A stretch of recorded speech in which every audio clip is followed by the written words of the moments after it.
At the 2021 Prefontaine Classic, many of the best runners in the world got together in a bid to make history just 2 weeks after their recent Tokyo 2020 Olympic campaign.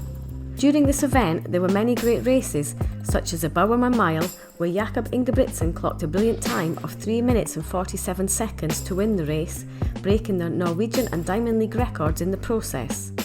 As well as the women's 100-metre race, where Elaine Thompson beat both Shelley-Ann Fraser-Pryce and Sha'Carri Richardson to the gold medal, while running an unbelievably fast time of 10.54 seconds, which places her as second all-time, just 0.09 seconds off Flojo's world record. And the women's 800-metre race would be no different, as it contained 5 out of the 9 finalists from the Tokyo Olympics, including the gold medalist Athing Mu, the silver medalist Keely Hodgkinson, and the bronze medalist Raven Rogers.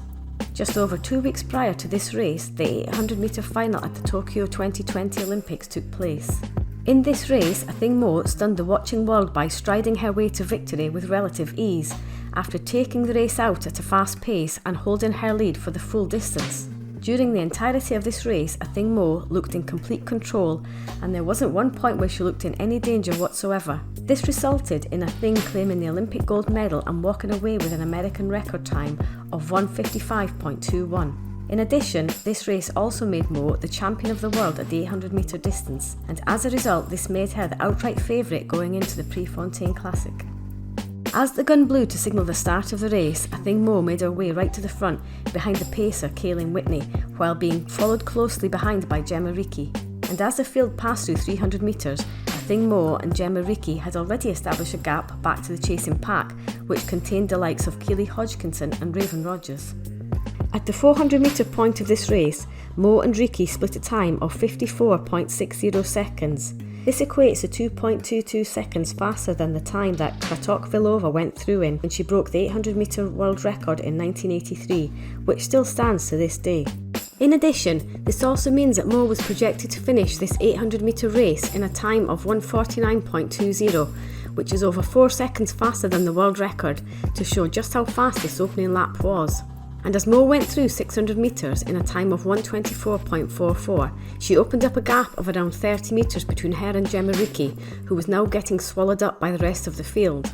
This meant that Athing Mu was now out on her own at the front of the race, with 200 metres to go, while still being in with a chance of breaking the 28-year-old world record. And with just 100 metres to go, Athing Mu continued to look extremely relaxed, as if she wasn't even breaking a sweat, but meanwhile behind her a battle had already commenced for second place.